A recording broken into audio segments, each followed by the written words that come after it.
सही गल छोटा होवे दा ते फिर जल्दी निकल आ दी यह रिंग जेड़ा हुंदा ना जेड़ा हाँ जी ये बिल्कुल ही मिल जाना सही है फिर जो मिलेगा ना उस तो बाद जड़ कड्डेगी 20-25 दिन लगदे 20-25 दिन लग जान महीना लग जाए आ पिछले साल दी खली है जी कोई ऐसा रुक जाती उत्ते छां ज़्यादा हो जाए फिर जड़ नहीं कटदी बाकी कट्टी धुप भी इन्हूं चाहिदी इन्हें धुप भी चाहिए बिल्कुल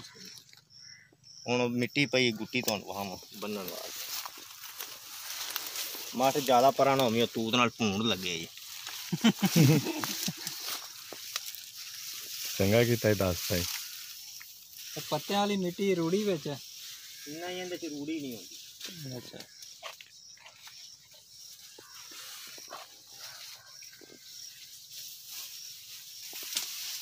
साल काम दे जाता 3 तो 4 साल जाया नहीं होंदा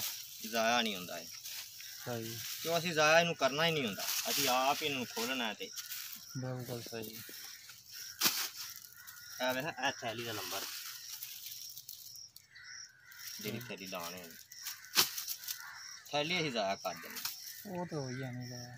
मुश्किल ही बात दी देखो ना मिट्टी बिल्कुल हल्की हथ मार के वेखो बिल्कुल ही हौली इवें जिवें रूह होंदी पत्तियां दी खाद सारी बिल्कुल विच कुछ नहीं पाया नहीं कोई शै नहीं आ वेखो ये जो आ वेखो ये रिंग च आ गई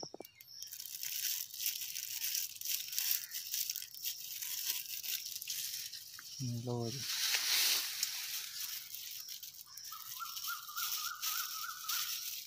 इत्थों जड़ दिसे दी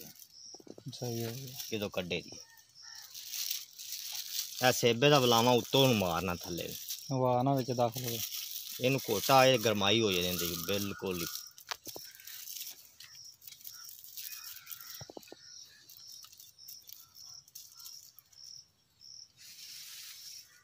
ठीक हो गया ते जेड़ी हुंदी ना कंडे वाली शै ओनू छिल के इस तरह छिलना अख दे कोलों ओनू फिर इस तरह देना चीरा विचकार कंडे वाली छड़ी सी होदी ना जी जिन्हों वेला बुला देन सही है इस तरह ओनू दे के चीरा उनदा ही इस तरह कंडा ला लेना नाल वो बेच देना हाँ जी इस तरह तो बाउंज बनाया ना कंडे ही तो चुंझ होंदी बिल्कुल ये तो तुहानूं मैं विखाउण वास्ते लगा है वेखो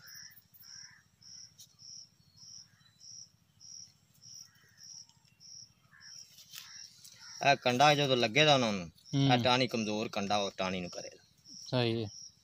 उस तो बाद जो कमजोर आ टाणी हो गई फिर जड़ फड़ेगी इधरों रिंग आ मिले तो उता इधरों आ मिले जोर नाल फिर जोर नाल रिंग मेल के ते फिर जड़ लाए ठीक हो गया मैनू तकरीबन 28-29 साल ऐसे काम से